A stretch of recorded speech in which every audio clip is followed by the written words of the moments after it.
podcast Visão da Engenharia. Vamos a mais um programa.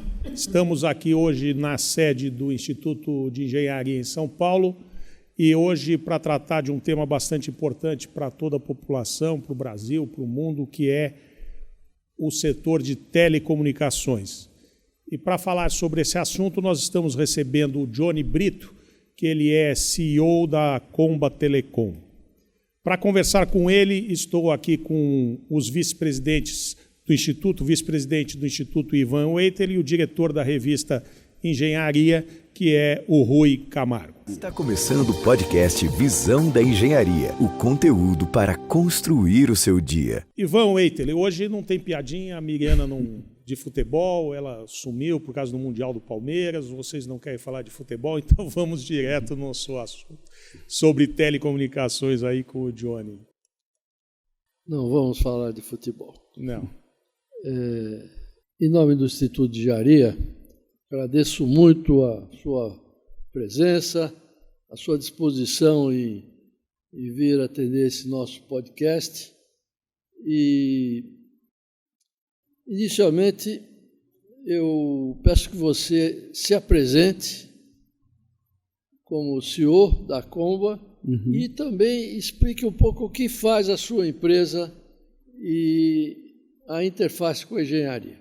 Sou o Johnny Brito, né? Sou o responsável pela operação da Comba Telecom aqui no Brasil, sou o CEO da Comba Telecom aqui no Brasil. A Comba é uma empresa de engenharia, somos fabricantes de infraestrutura para telecomunicações, né?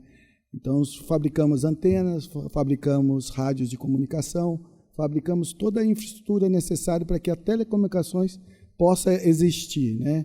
E possa ser mais fluida possível, tá? Começamos aqui no Brasil, a Comba nasceu aqui no Brasil em 2006, né? Estamos aí completando aí 19 anos de Brasil, tá?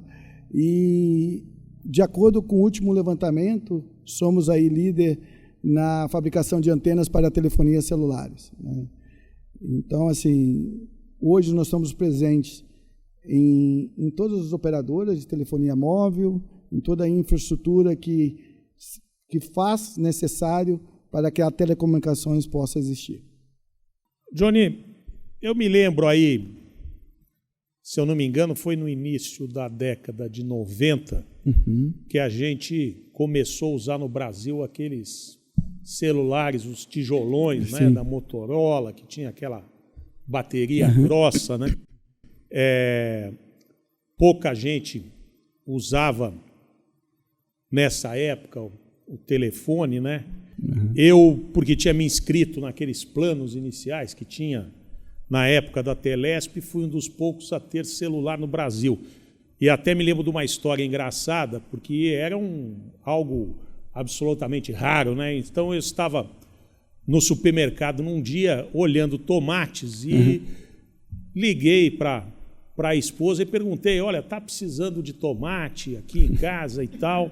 E aí um menininho com a mãe do lado cutucou ela e falou, olha lá, mãe, que coisa, um milionário, ele está ali com um telefone celular falando sobre tomates.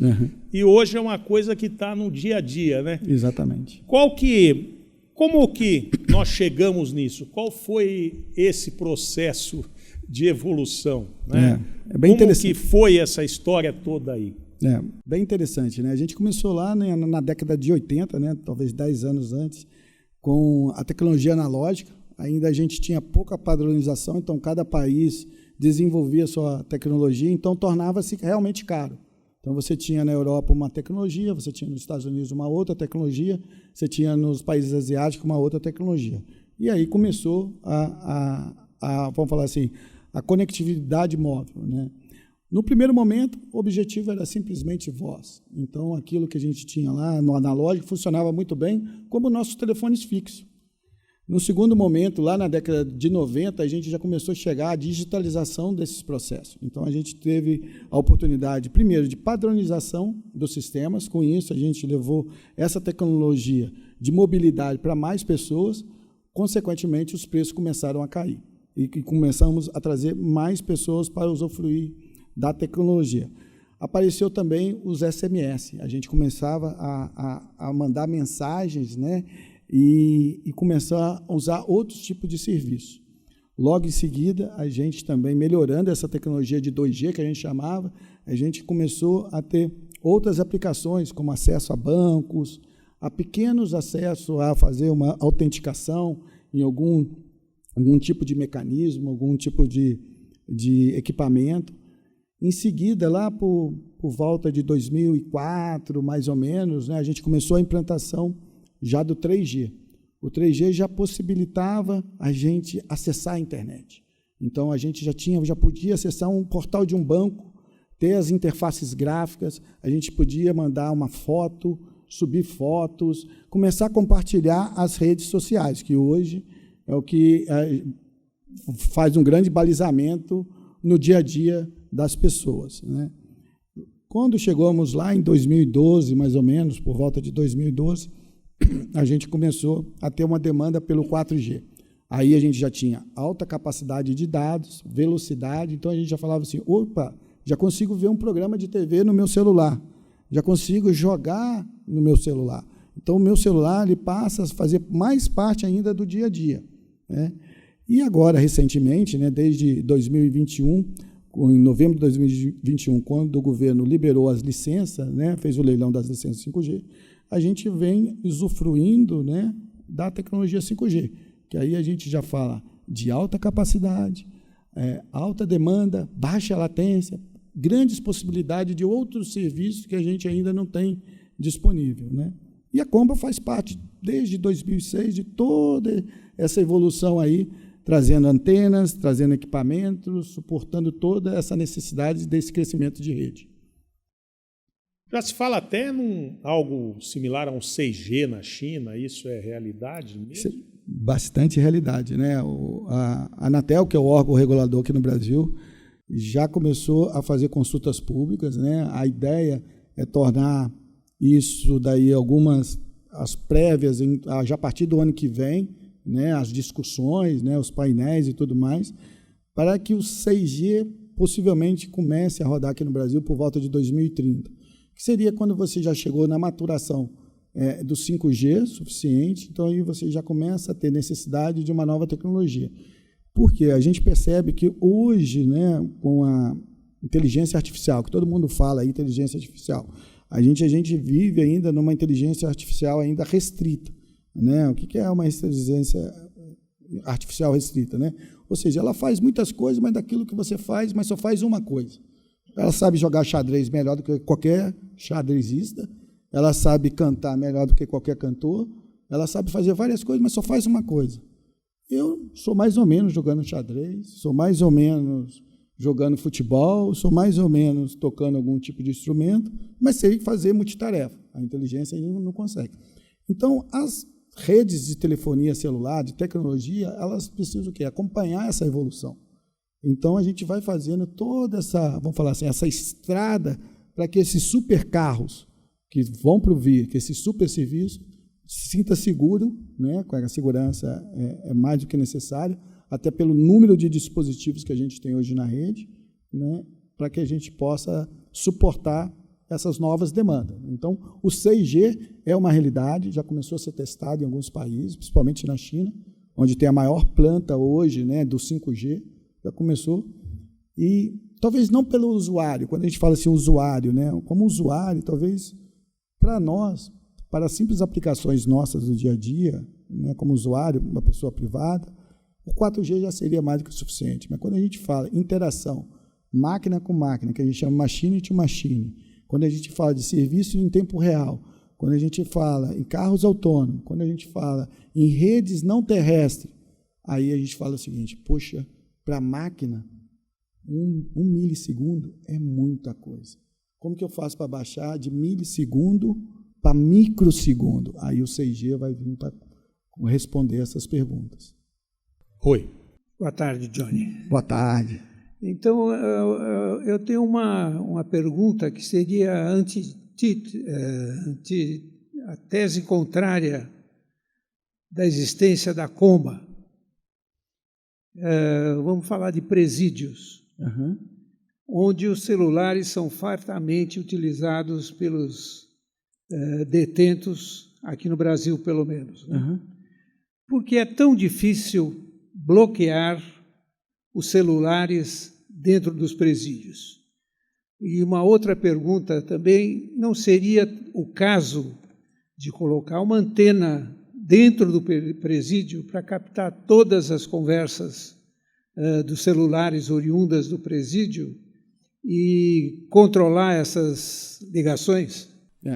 Boa pergunta, né? Vamos começar com a questão de controlar as conversas, né? Eu acho que é uma questão muito mais regulatória da legislação que temos hoje, né? Qualquer escuta de forma ilegal não poderia ser usada para punir, né? Ou para usar isso contra, ainda que seja o preso, né? Com relação ao bloqueio de celular, é possível. Lamentavelmente, os nossos presídios estão inseridos dentro de comunidades, ou seja, estão muito dentro dos centros urbanos. Então, como a antena de celular ela não é igualzinho um rifle de precisão, né? Ela acaba, a gente fala, né, que a gente mede a potência de uma antena de celular através do ângulo de meia potência, ou seja, eu vou garantir que metade da potência irradiada está dentro daquele ângulo de meia potência. As outras partes, na verdade, eu não tenho muito controle. Então, o que seria ideal? É que talvez nas parcerias público-privadas, que isso existe, discussões de quem seria os responsáveis pelo presídio, fizesse esses investimentos, porque esses investimentos em tecnologia são constantes. Então, se hoje colocar um bloqueador celular, ele vai bloquear por frequência. Então, nós temos disponível algumas frequências.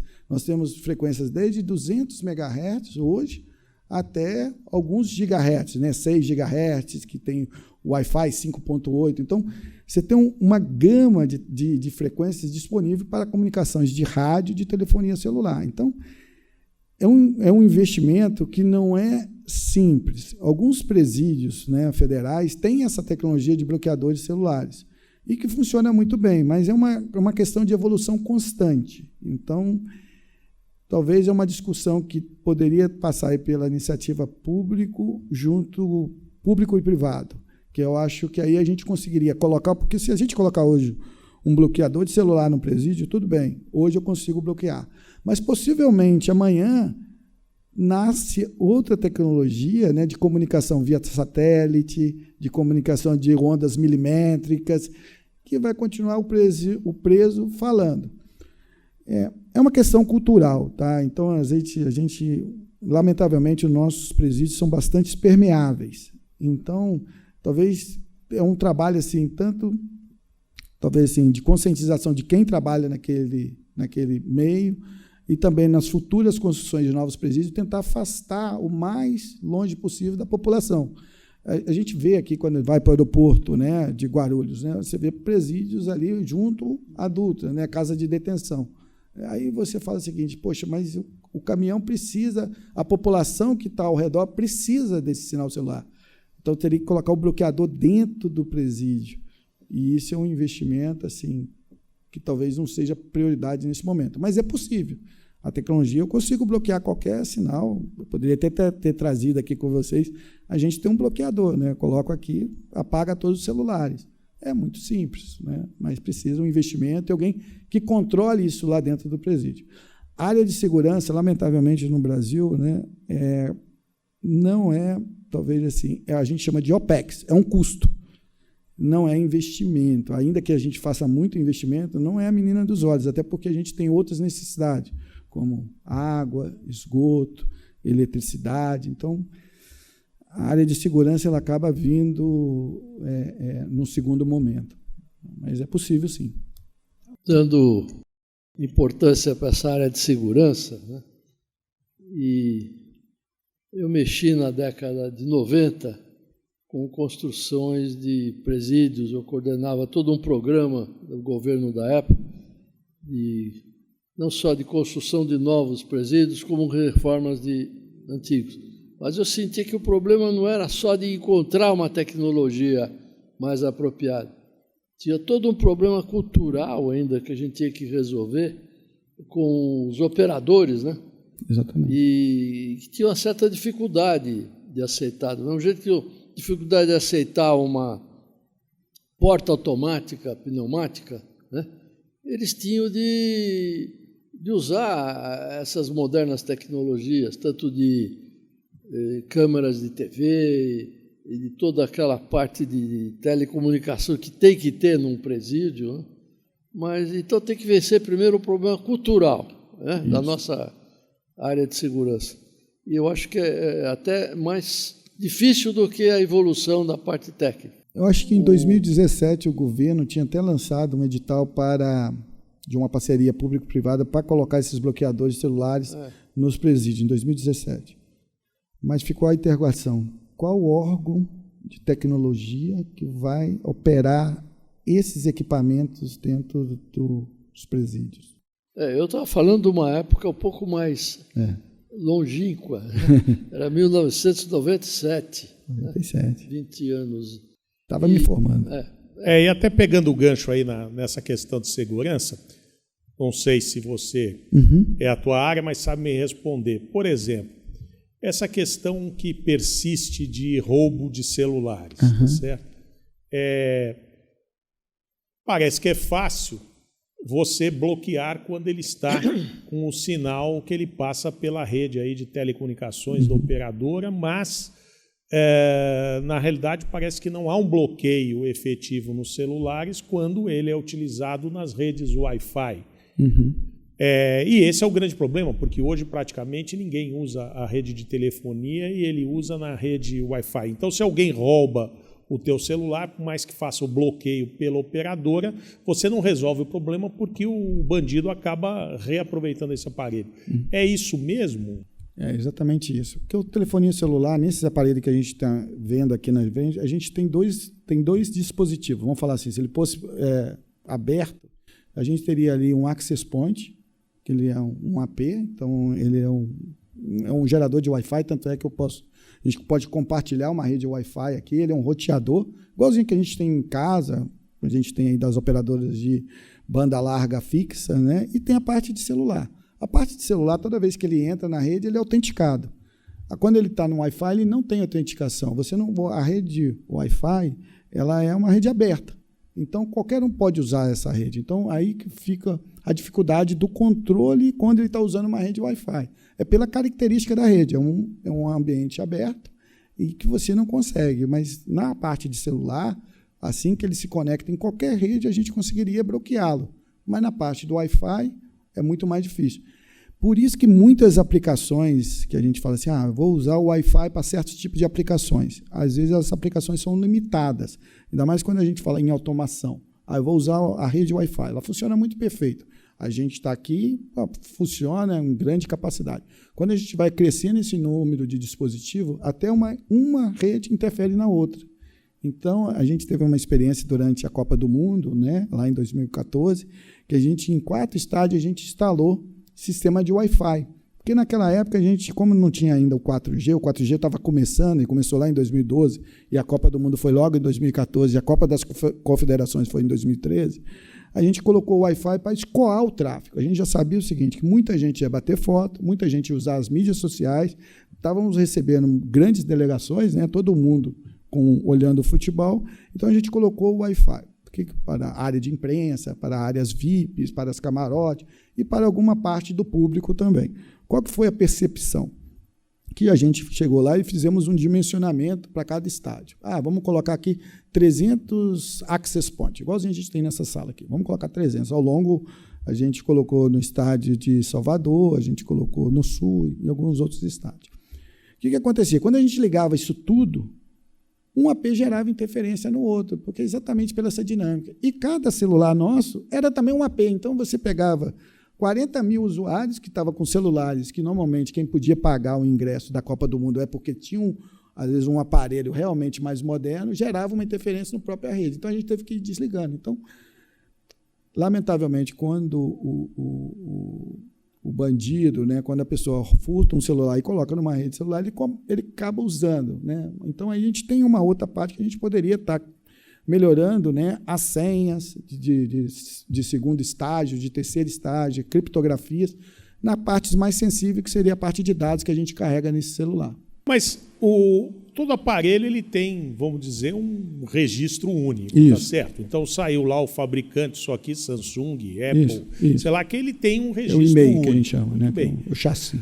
Na hora que ele entra no Wi-Fi, tá bom, pode estar numa rede privada, mas uma hora ele vai sair dessa rede Wi-Fi aqui e vai se conectar com a rede de internet em algum lugar. Na hora que ele está trafegando, não seria possível esse bloqueio, identificar esse registro único e isso voltar e bloquear o Sim, aparelho? toda vez que ele autenticar em qualquer rede, não importa se é uma rede pública ou uma rede privada, você consegue bloqueá-lo. Agora, se ele continua usando uma rede que ele está, por exemplo, a gente pega com uma rede aberta, né? Eu estou andando na rua e pego uma rede aberta. Ali não me pede nenhum dado, não pede nenhuma informação, né? E aquele IP ali que às vezes eu estou fazendo, ele é público, então eu não consigo Você travar. não consegue identificar pelo IP, Isso, seria isso. isso, O IP a gente- se embaralha. Se seria embaralha, isso. porque na verdade é um IP público, que ele fica com. Ele é randômico, né? Então ele fica mudando. Ele não tem um IP dedicado ali. Então, onde eu conseguiria identificar. Mas eu acho que também é uma questão de. A maioria dos celulares, quando são roubados, né, você vai muito para a parte que a gente chama do desmanche dos celulares. Dificilmente, a não ser quando são os aparelhos mais modernos, muito novos, que a pessoa tenta vendê-lo como celular, né? Já tivemos alguns estados brasileiros com vamos falar assim, com boas ações, aonde aquela pessoa que vendeu e a outra que comprou de boa fé, assim que ela coloca um SIM card, ele recebe uma mensagem: olha, esse celular foi furtado, favor dirigir a qualquer delegacia de polícia e entregá-lo por livre e espontânea vontade. Se você não entregue, aí a partir do momento você é considerado o receptor. Aí você vai sofrer as penalizações e as sanções necessárias. Então, você tem caminhos que a gente poderia estar diminuindo o furto de celular. A hora que ele parar, poxa, eu não consigo vender o aparelho, só consigo vender por desmanche, essa demanda vai diminuindo até chegar no ponto que você para. Foi o que aconteceu com o carro, né?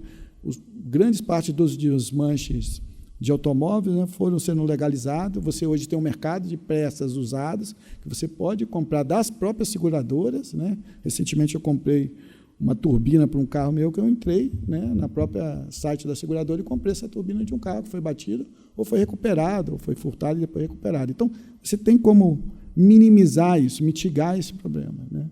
Mas é um problema que está passando hoje o mundo inteiro, tá? A gente vê que é o principal fator de insegurança hoje esse. A pessoa não consegue andar na rua porque ela está sujeita o tempo inteiro a esse roubo de celular. Aqui daria para melhorar as políticas de segurança, tá? Tem como melhorar bastante. Talvez você cair aí para reduzir em 2/3, é bastante. 70% eu conseguiria reduzir? Conseguiria. Porque quando a pessoa rouba um celular que ele não tem valor comercial, ele só para desmanche, o valor apurado é muito baixo, é irrisório. Ele só tem valor comercial quando rouba um celular de último modelo. Aí ele fala assim, poxa, eu consigo vender ele no mercado negro. A partir do momento que a gente tem esse trabalho, segurança pública, com as operadoras de telefonia celular, junto com o órgão regulador, que é a Anatel, essa parceria perfeita, assim que a pessoa conectou numa rede, ele recebe uma mensagem: por favor, entregar esse celular no outro ponto. Porque senão a pessoa vai continuar usando o Wi-Fi. Ele poderia continuar usando ele como um roteador, né, um access point. Né, mas tem como melhorar. Ivan, mudando de tema, eu acho que a gente estava comentando um pouco aquela questão aí de transportes, né? Estamos muito no celular e a quantidade de aplicações são enormes, né? Então era interessante, Júnior, que você falasse alguma coisa sobre interoperabilidade entre trens e que sistemas que vocês oferecem, onde vocês entram nesse setor que melhora a segurança, a rapidez, a eficiência das redes de trens e metrôs. Boa pergunta, né? A gente é um fabricante de antenas. Quando a gente fala antenas, não é somente aquela antena que a gente vê aí nos topos de edifício, que a gente vê, né, que a gente chama de rooftop, ou antenas que estão perto da gente, qualquer tipo de antena. A gente também tem cabos antenas, né? Então, quando a gente faz uma infraestrutura, né, para mobilidade, para comunicação, a gente não fala somente de telefonia celular, né? Qualquer comunicação que vai precisar de uma antena, a gente fabrica esse tipo de antena. Então, um exemplo, né, a gente está fazendo agora a gente está instalando o sistema celular né, na linha 1, 2, 3 e 5 do metrô de São Paulo. Lá a gente já viu que o próprio metrô instalou uma rede privada para eles, né, usando cabos antenas. Então, a gente é o fabricante desses cabos antenas. Então, toda essa infraestrutura, não importa se ela é privada ou privativa, que é uso interno, ou ela é pública, a gente consegue oferecer em termos de antena e tudo mais. O que você ganha com isso, né? Pergunta bem interessante, né? Não sei se eu posso falar de algumas empresas, mas a maior empresa de transporte ferroviário do Brasil, né, que tem aí, liga a grande área ligando norte e sul do Brasil, recentemente criou uma rede privativa para descer a serra, né, ligando o Porto de Santos aqui em cima, né, vamos supor, São Paulo. Por que faz isso, né? Porque ela consegue, através dessa rede, e pela velocidade de conectividade, trabalhar com vagões e trem mais próximos. Se ela começa a trabalhar com trens mais próximos e ainda assim com uma segurança muito mais alta, ela começa a melhorar a sua produtividade. Então, isso traz, além de melhorar a produtividade dessa empresa de transporte, de logística, né, ela traz esse benefício da conectividade. Quer dizer, ela pode também operar numa rede privativa e ter algumas saídas para a rede pública, né? A área de segurança, só voltando um tema, né, a polícia, né, que a gente vê em alguns estados, já houve investimento de mudar, porque a gente já fez algumas provas de conceito, né, com alguns reconhecimentos faciais, né, e tudo mais, que a gente é uma outra área que a gente atua, e a gente percebe que muitas das áreas de segurança pública, o próprio policial ainda só tem um celular bem simples. Então, às vezes, ele quer mandar uma imagem de um suspeito ou alguma coisa assim, ainda não tem uma rede e não tem um aparelho adequado. Então, a gente, sim, consegue, tanto na área de transporte, melhorar essa conectividade ao longo das rodovias e tudo mais. Uma aplicação, quando a gente fez a descida da Imigrantes, que a gente colocou a cobertura celular na descida da Imigrantes, para o usuário do dia a dia, que usa o fretado, saindo de Santos, São Vicente, para trabalhar em São Paulo, ele teve a comodidade, né, todo o conforto de estar acompanhando seus programas de TV em tempo real. Para a área de transporte, você entrava ali na Imigrantes, e quando você entrava no túnel, você sumia o seu caminhão. Onde está o meu caminhão? Você só ia pegar o sinal desse caminhão, do GPS dele, quando ele chegava em Santos. E se aconteceu alguma coisa nesse meio trajeto? Qual que é o meu tempo de ação disso daí? Então, com isso, a gente melhorou também essa área de segurança. Então toda a cadeia, os fretes e os custos diminuíram, porque você diminuiu a área de sombra, né? Você acabou com uma área de sombra gigante. E a gente sabe que ali, ao longo da Imigrante, a gente corta regiões que tem sempre um risco, né, de roubo, de furto e tudo mais. Isso faz parte do macro conceito de internet das coisas, os IoTs e tal. Essa é uma boa pergunta, né? O que aconteceu? Quando a gente tinha até o 4G, né, a gente tinha uma limitação de mais ou menos 1.000 dispositivos por quilômetro quadrado. Quando você fala 1.000 dispositivos por quilômetro quadrado, poxa, Johnny, isso é muito dispositivo. Mas mesmo assim, quando você vai para a área da internet das coisas, né, quando você faz de aplicação massiva, então a gente fala de muitos sensores, de robôs e tomada de decisão. Então, o que foi pensado quando a tecnologia 5G começou a ser implantada e como foi estudada? Não, eu preciso aumentar isso. Hoje nós conseguimos colocar com o 5G até 1 milhão de dispositivos por quilômetro quadrado. Ou seja, eu consigo levar... Multiplicou por 1.000. Multiplicou por 1.000. Então, hoje, com a mesma rede, eu consigo levar muito mais dispositivos. Então, eu já começo a pensar o seguinte, poxa, se eu consigo colocar mais sensores, eu posso ter sensores para controlar o carro autônomo. Porque o carro autônomo ele precisa seguir uma certa direção, precisa virar. E como que eu sei que ele está virando? Eu preciso que o dispositivo conversa. Quem está embarcado, porque dispositivo dentro do carro, que vão controlar a velocidade, frenagem e posicionamento, mas dispositivos na rua, que também vão falar, poxa, seu limite de velocidade aqui não é esse. Aqui tem um semáforo que está em vermelho. Agora é um verde. Não, mas tem um pedestre atravessando. Então, quando a gente fala do 5G, que ele vai abrir grandes possibilidades, uma dessas possibilidades seria exatamente isso. Você usar mais massivamente, a gente fala de machine to machine, ou seja, os IoTs. Hoje, na nossa casa, mais ou menos, a gente tem o relógio, que é um smartwatch, que está conectado. A nossa TV é um smart TV, está conectado.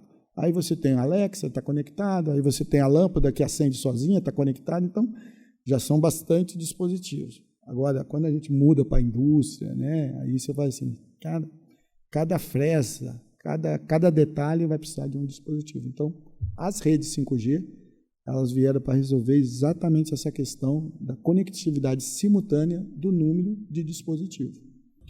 E isso, como no caso aí, por exemplo, do transporte público, nós estamos falando, ou mesmo transporte de carga ferroviária de longa distância, ele tem hoje ajudado bastante nesse planejamento e numa melhoria, vamos dizer, da eficiência operacional. Toda a rede celular que a gente vem implantando, né, o objetivo é sempre levar conforto para a sociedade. Quando a gente vai para a área de transporte público, a gente já percebe que alguns pontos de ônibus já tem alguns sinais celulares que a gente coloca lá como se fosse totem, né? Mas qual que é a ideia, né? Quando a gente começa a colocar esses dispositivos, né, e levando essa rede com esses dispositivos, isso facilita muito a gestão. O que vai acontecer, né? Então, hoje a gente tem, às vezes, sobreposição, metrô com linhas de ônibus. Aí você tem um outro problema, às vezes chegam 2 ônibus ao mesmo tempo.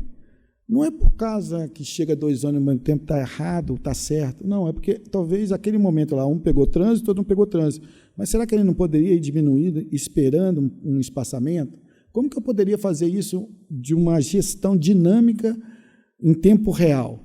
Com as redes 5G. Essas redes estão aí, com os dispositivos, a gente poderia estar rastreando a qualquer momento onde está aquela posição daquele ônibus. Fala, poxa, aquele ônibus está super cheio, não é melhor trocar? Não é melhor colocar um outro? Melhor segurar? Não é melhor a gente melhorar, integrar esses dispositivos? Então, quando a gente fala de Smart City, você passa por gestão mais eficiente do transporte público, ou seja, melhorar os recursos, não aumentar a frota disso, aumentar o metrô, aumentar o que... Não, é melhorar a gestão. A gestão da parte de energia, né? Eu sou engenheiro eletricista por formação básica, porque você, às vezes, tem uma lâmpada que fica acesa 100% do tempo. Então, será que eu não posso melhorar? Gestão das águas e dos esgotos, dos dejetos, e tudo passa por tecnologia, que até o 4G a gente não conseguia fazer. Com o 5G, você abre o caminho. Então, assim, você tem a base para você construir, né? A base foi feita. O que eu vou construir aqui em cima fica a carga de cada uma dessas empresas ou de cada um desses gestores. Mas é possível, sim. Você melhora bastante. Rui. Voltando um pouco para a nossa área de engenharia aqui, um canteiro de obras, ele pode ser monitorado para fins de gestão através de sinais eletromagnéticos? Sim, boa pergunta, né? Sim, né? Hoje, o que você fala, né? A gente vê lá a placa, né? Estamos aqui há 200 dias sem nenhum acidente de trabalho. Estamos há 100 dias sem acidente de trabalho, né? São metas, né, que fica lá exposto. Qualquer canteiro de obra grande, você tem placas dessas espalhadas sobre gestão.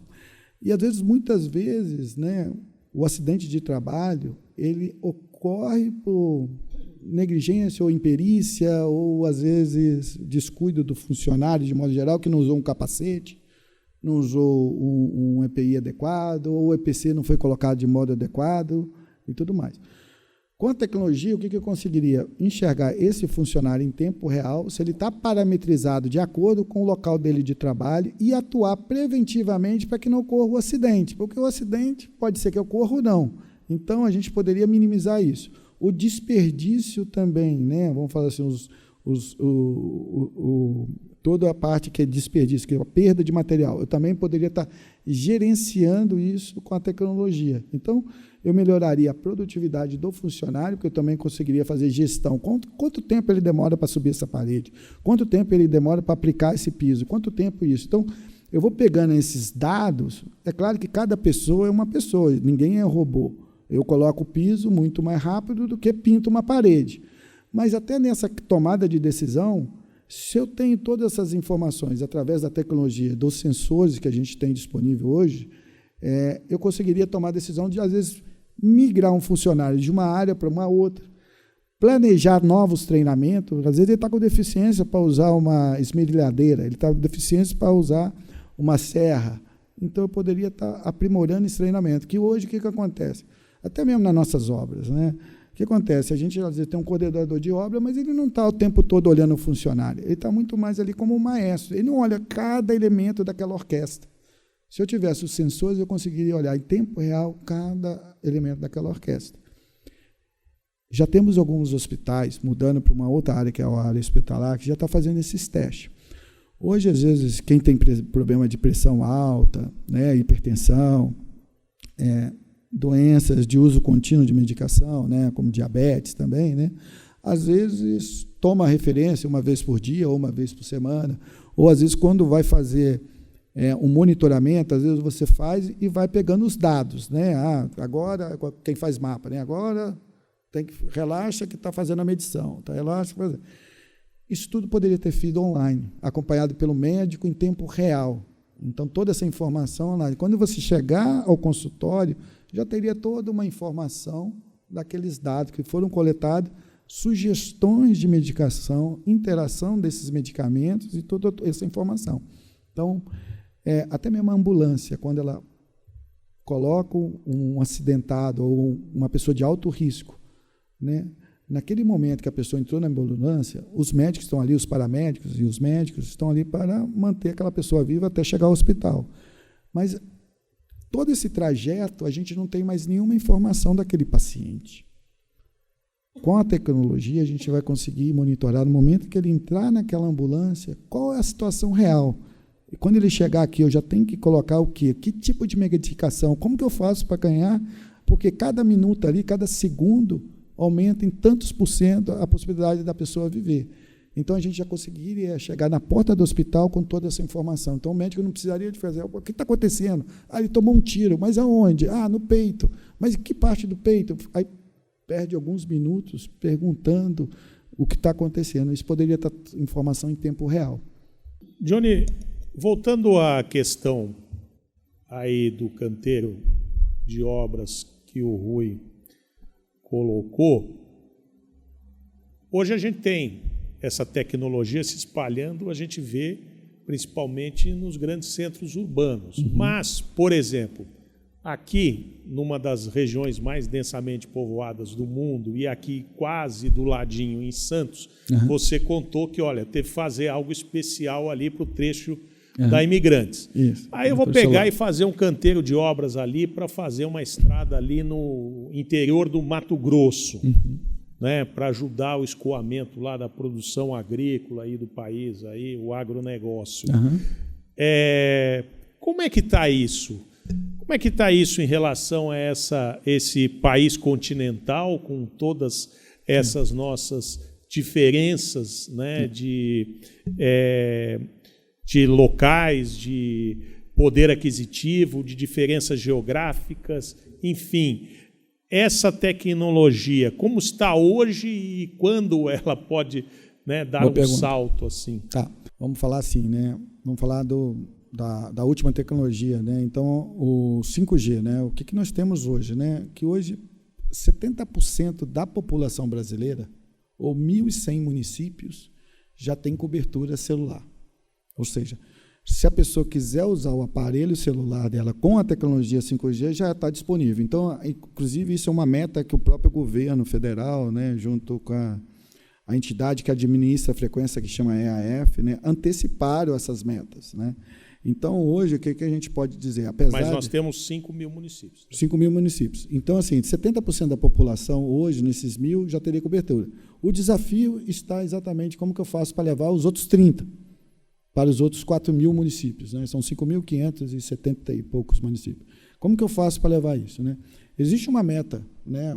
Uma das grandes vantagens, eu acho que foi um grande passo, né, no último leilão que teve em novembro de 21, com a tecnologia de 5G, é que existe obrigação para cobrir todos os municípios.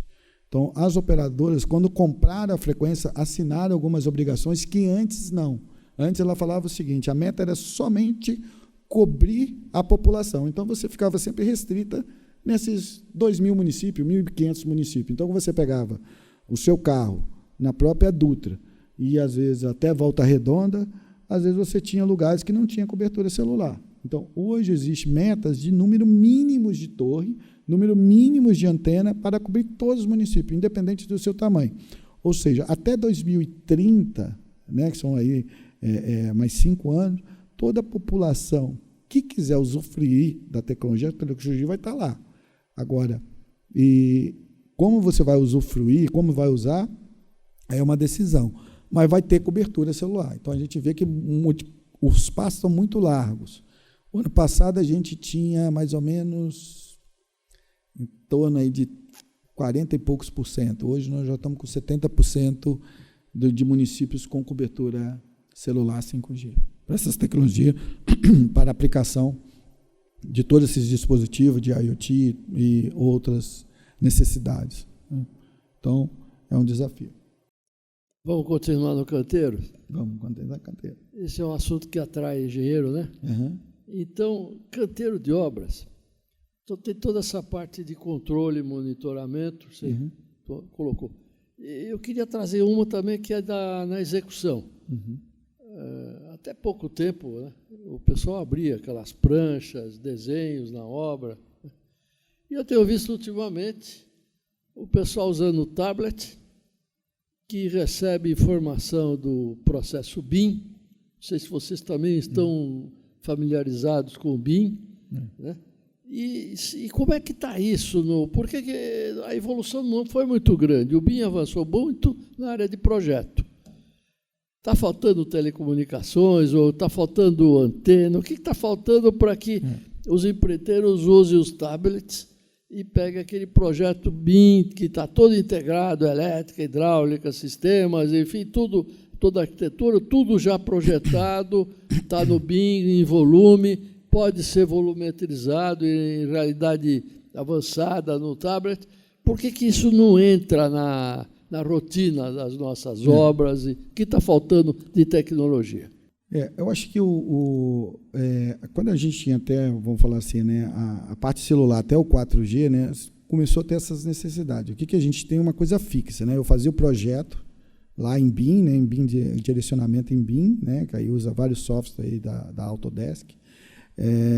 E a gente levava esses de forma bem passiva, né, para o canteiro de obra, mas a gente não conseguia interagir com os funcionários. Até porque é o seguinte, a aplicação em tempo real era muito mais complicada.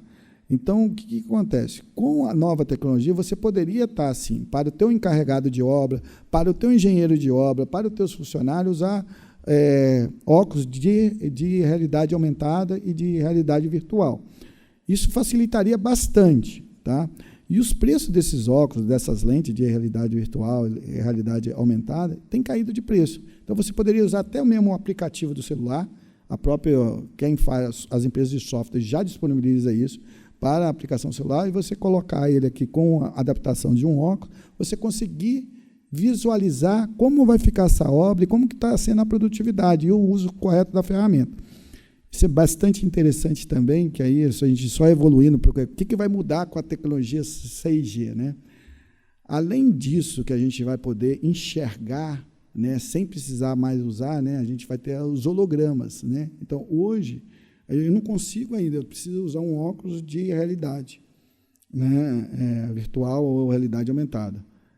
Quando a gente migrar para a tecnologia 6G, a gente vai ter um holograma. Então, assim, quando eu for fazer um projeto da minha casa, a pessoa simplesmente, eu vou chegar em casa e já vou olhar aquele holograma, aquele móvel, como ficou aquela obra. Então, assim, como a gente vê nos filmes hoje. Né? Mas por que não está avançando isso? O que está faltando no Brasil? É um pouco da maturação da própria tecnologia. Né? Como a gente começou, a tecnologia hoje, que suportaria isso, que seria o 5G, a gente começou agora em 21. Então, você vê que algumas indústrias que são mais fechadas, aí eu vou citar o nome aqui, Petrobras, WEG, Gerdau, CSN. Quando você tem processos produtivos mais, vamos falar assim, mais estandarizados, mais frequentes, é mais fácil. Quando você vai para a área da construção civil, cada projeto ele tem uma assinatura, cada edifício muda um pouquinho. Então, eu acredito que, num segundo momento, essas indústrias, né, até o governo também tem um projeto bem grande, né, que a gente chama de industrialização, né, de tecnologia na indústria. Fugiu o nome dele aqui agora, mas depois a gente passa. Que é incentivar, né, a trazer até 2030, 2028, pelo menos aí metade da planta industrial do Brasil, aí envolve o agronegócio, envolve a indústria, envolve a construção civil, a área de petróleo e gás, mineração, né, usando essas tecnologias, porque o esforço que está sendo feito para implantar a base, a infraestrutura para a tecnologia, é um dispêndio muito grande de dinheiro, né? Foi um dispêndio muito grande que as operadoras fizeram, e o governo, através do FUST, também está fazendo e tudo mais, né? Então, quer incentivar a indústria e a construção civil, o agronegócio, a começar a usar essa infraestrutura que está sendo construída, né? A gente fala o seguinte, que a gente começou a fazer agora uma super rodovia, né? Essas highway que a gente tem na Alemanha, a gente tem na Europa, eu tenho nos Estados Unidos, e a gente agora precisa que as pessoas comecem a usar essa infraestrutura que está sendo criada. Então, eu acredito que, num segundo momento, né, nos próximos aí 3, 4 anos, a gente vai começar a ver isso mais massivamente, né, quando chegar. É um desafio. Eu acho que talvez aí o Ivan, Rui também, vocês que são mais antigos aí da área, né, é uma questão cultural.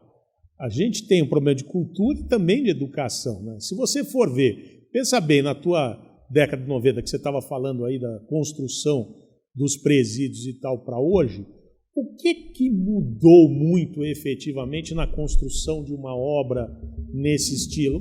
Continua artesanal pra caramba, continua com o pedreiro e o servente ali fazendo tudo na obra, quando você teria possibilidades enormes de ter isso tudo industrializado já e chegar com módulos prontos, e a gente não avança nisso, né? E aí, se você for pensar hoje, só dessa conversa aqui sobre internet das coisas, a gente começa a pensar o batalhão de pessoas que precisaria, ou seja, engenheiros capacitados, para trabalhar com o que já tem, para transformar essa internet das coisas em utilidades práticas, que daria para se fazer 1001 coisas de evolução. Mas a gente vê lá, sei lá, 95% das obras são rudimentares. Sim, são muito rudimentares. Agora aqui no Brasil começou a chegar aí algum que a gente chama de steel frame, né?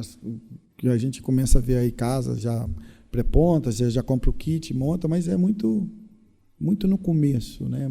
Não, a gente tem, por exemplo, recentemente em São Paulo, nos últimos anos, surgiram prédios construídos aí com alta tecnologia, rapidíssimos, coisas que não se fazia no passado, mas isso é concentrado em algumas coisas. Existem algumas obras industriais realmente com um planejamento incrível, com uma evolução tecnológica, mas são exceções, né? Eu acho que a nossa cultura e a educação da nossa população, quanto que nós temos de gente capacitada no Brasil para desenvolver essas atividades mais, vamos dizer, mais tecnológicas e que dependem dessa aplicação dos recursos que nós temos hoje. Posso falar o seguinte, que a nossa percepção, né, na área de tecnologia existe uma deficiência gigante de engenheiros com as chamadas de conhecimento, assim, acho que tem um pouco ainda uma distância entre a universidade e o mercado propriamente dito, né? Então, né, a gente vê assim, na área de construção civil grandes evoluções, né? Todo mundo usa aí o software da Autodesk e consegue fazer projetos e tudo mais, né, com os Revit, CAD, BIM, né, e tudo mais, né? Na área de elétrica tem alguns softwares próprios, né, mas na área de telecomunicações você vê assim, um gap muito grande, né? Quando a gente fala assim que o software mais conhecido do setor, não vou falar o nome dele, né, e aí quando você entrevista todo o aluno, ou quando você vai buscar nessas grandes universidades, se eles tiverem pelo menos uma matéria, ou pelo menos noções básicas desse software, eles nem conhecem o software. Então a gente acaba fazendo, e são software que por ter pouca demanda, né, vamos falar assim, né, as empresas cobram por módulo $2.000 hoje. Então, ou seja, se você fizer os 3 módulos, você vai ter que fazer um investimento de 6 mil a 7 mil dólares, eu estou falando 35 mil reais. Então, se não vier de dentro da universidade isso, é um custo muito grande de um investimento num profissional que, às vezes, você não tem como retê-lo depois. Esse é um desafio, realmente. Até pegando esse gancho aí da questão da educação, né, do ensino, a gente, na Semana Nacional da Engenharia de 2024, a gente fez um debate aqui, reunindo várias universidades e mais o CIE, né, o Centro de Integração aí, Empresa-Escola, e foi debatido essas questões da formação de engenheiros, que nos últimos anos tem formado pouco, né, e das deficiências, a falta de atratividade do engenheiro da profissão. E a gente vem conversando com as diversas áreas, cada setor que a gente conversa, põe alguém aí no teu, na posição que você está, há mais ou menos o mesmo tipo de, vamos dizer, reclamação. Olha, o ensino ele não está acompanhando o mercado, ele não traz o que o mercado hoje está necessitando, né? E até isso motivou a formação de um grupo, do qual o Instituto de Engenharia está participando, que está reunindo aí a Poli, a Mauá, a FEI, o Mackenzie, né? Para discutir efetivamente quais os novos caminhos para o ensino de engenharia, né? E qual a dinâmica que deve ser dada para uma atração de profissionais. Porque hoje, além do ensino não chegar no mercado de trabalho, não preparar adequadamente o aluno para o mercado de trabalho, ele também não está atraindo pessoas. Então, a gente está gerando um déficit grande aí. Eu acho que precisa realmente passar por uma valorização da profissão. Eu vejo, assim, pelo menos na área de telecomunicações, os salários médios, eles normalmente são um pouco acima da média do mercado, né? E com o advento do software e das conectividades, eu percebo o seguinte: a gente tem engenheiros lá na empresa que são dedicação, são seletistas, são funcionários, mas que nos finais de semana conseguem fazer projeto para os Estados Unidos, conseguem mandar projeto para a Europa. Então, hoje, de forma remota. Porque o que acontece? A demanda por telecomunicações, quando a gente fala o seguinte: quando a engenharia civil cresce, que você constrói prédios, eu fico super feliz. Sabe por quê? Cada prédio novo é um bloqueio de sinal. É mais uma antena que vai ter que ser vendida. Então, quando uma coisa puxa a outra. Então, você fala assim, cara, se a construção civil está desmanchando vários bairros que eram horizontais, transformando tudo em verticalização, eu falo assim, cara, quantas mil antenas... Criou sombra de telecomunicações. Então, você conhece. Então, e para suprir isso, é uma necessidade constante. Então, quando você vê assim, países que começam a ter um bom crescimento, aí já começa a ter muita demanda realmente da área de engenharia de projetos, né? A gente fala o seguinte, né? A gente tem obras hoje aí, de necessidade. A gente entregou recentemente o aeroporto de Viracopos, temos que começar o aeroporto de Guarulhos, linha 1, 2 e 3, linha 5, tem o leilão da linha 6, tem o Congresso Nacional, fora as rodovias, túneis, centros comerciais, tudo isso precisa conectividade, quer dizer, é um mundo. Aí você fala assim, e o mercado de trabalho? O engenheiro hoje, né, existe o piso da categoria, eu acredito, a gente não tem nenhum engenheiro que não ganha pelo menos 2 vezes o piso da categoria, né, para dedicação de 40 horas. E são assediados a cada 2 segundos para ou trabalhar fora do Brasil ou trabalhar coisa, porque as redes não param. Ou ele vai trabalhar na área de infraestrutura básica, que seria nós, ou vai trabalhar nos aplicativos, que seriam os sensores, ou vai trabalhar na análise de dados, ou vai trabalhar nos data centers. Então, telecomunicações hoje, um grande mundo. Salto por satélite, que hoje a gente vê aí, qualquer lugar pode ter uma conexão via satélite.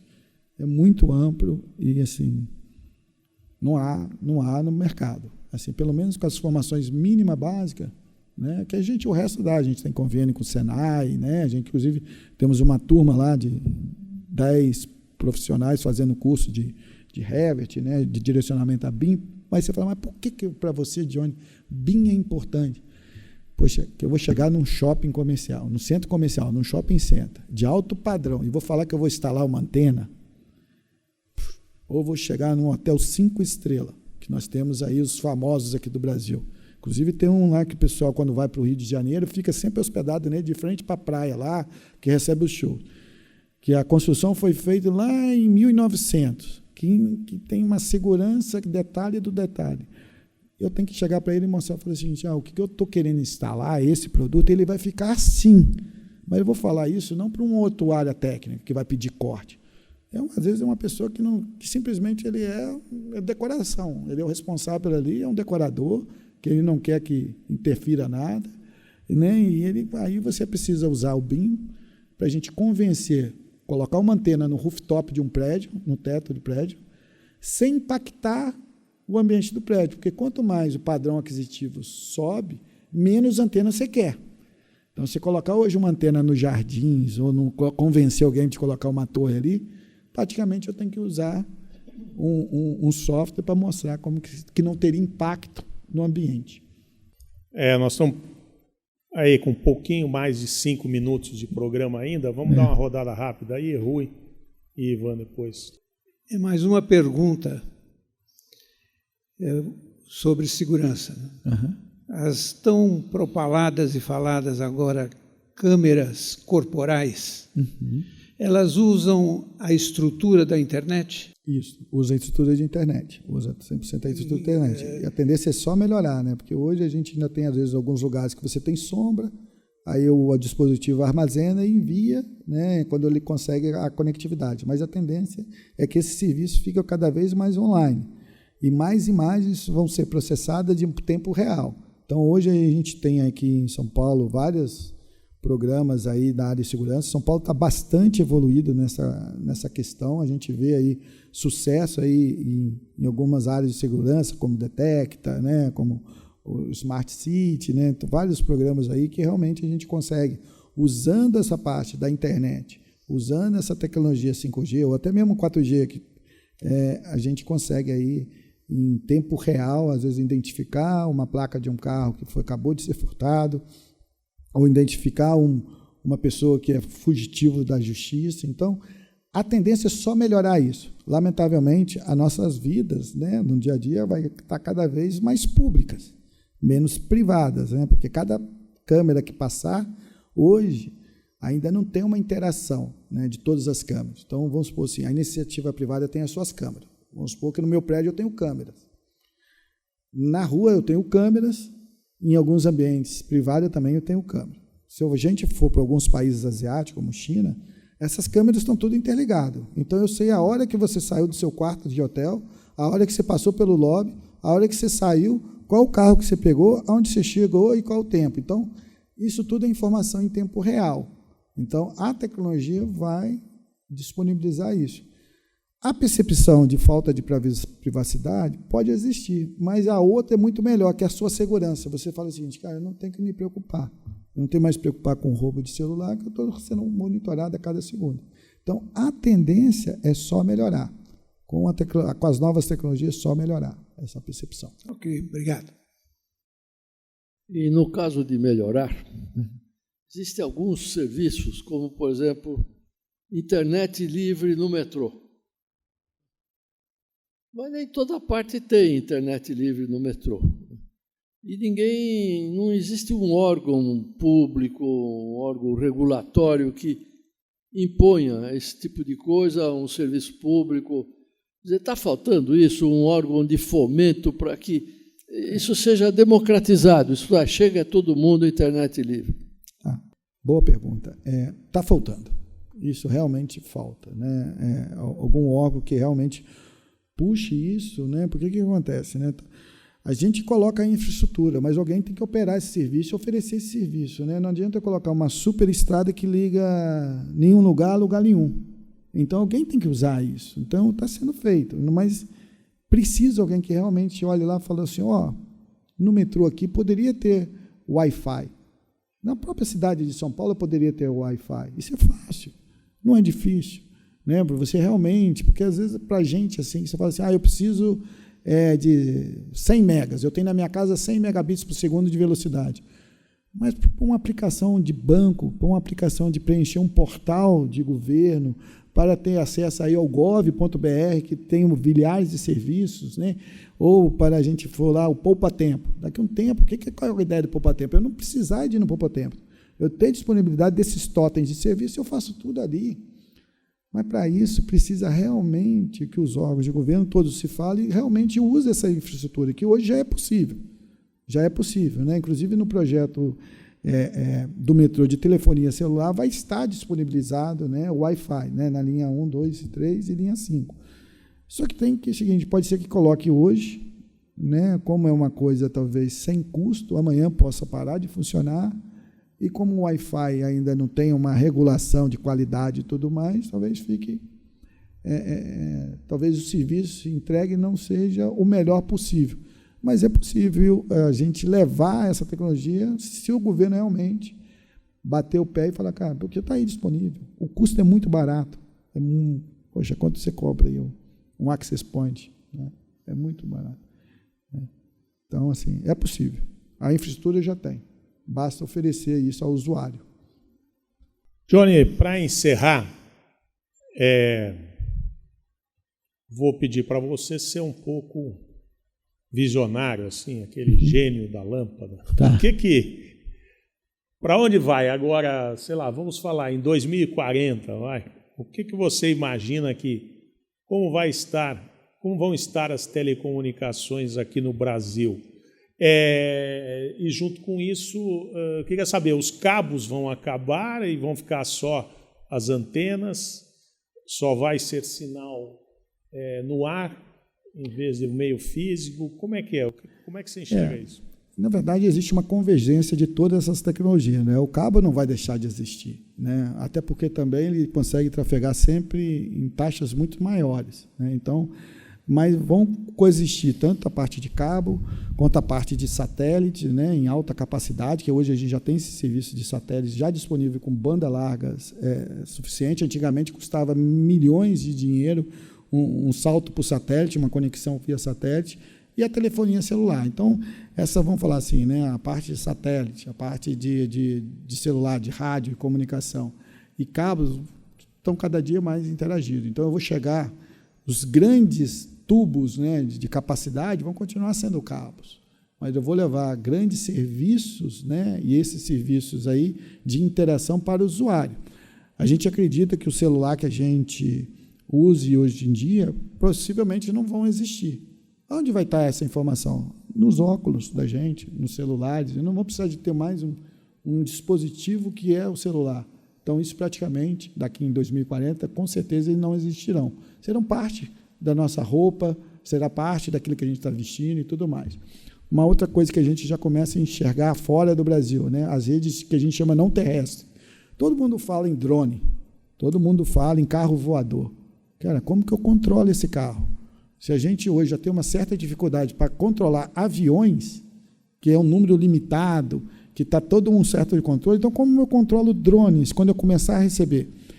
Eu tenho um apartamento lá em Juiz de Fora, na minha cidade natal, né, que ele tem um lat-long. No 30º andar tem um lat-long. Ou seja, daqui a um tempo eu poderia receber uma pizza, não mais com motoboy. O drone deixa lá. Mas, para isto, hoje as antenas estão apontadas para o chão. Então, elas estão apontadas para quê? Para o usuário.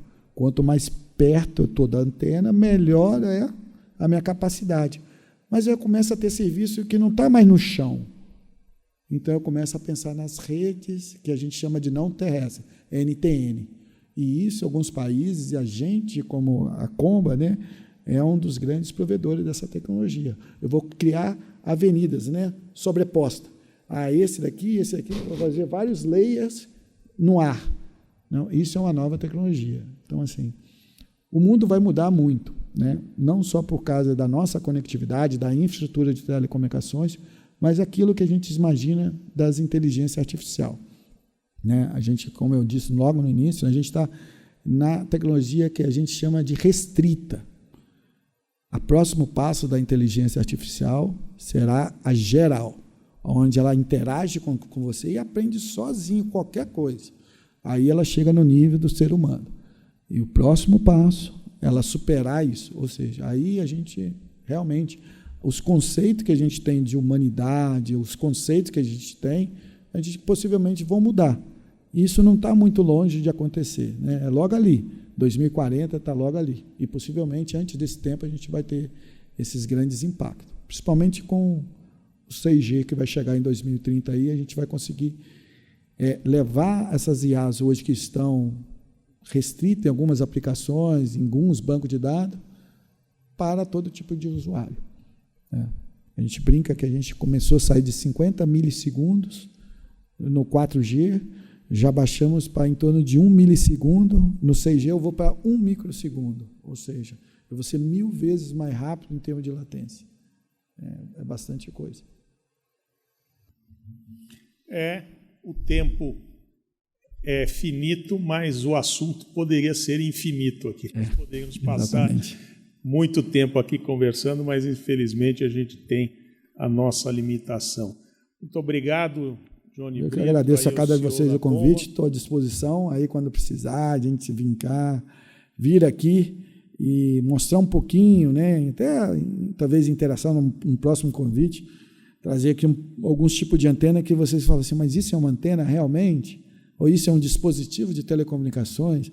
Sensores, né, de temperatura que a gente brinca assim, né? Você coloca na mão, ele já te mede a sua temperatura, você joga, ele acerta. Então, assim, a gente pode trazer numa outra pauta aí algumas coisas assim. Obrigado. Obrigado.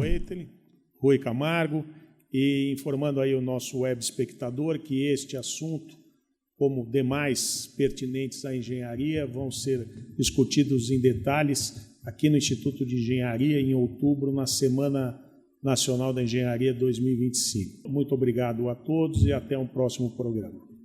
Não perca o próximo podcast Visão da Engenharia.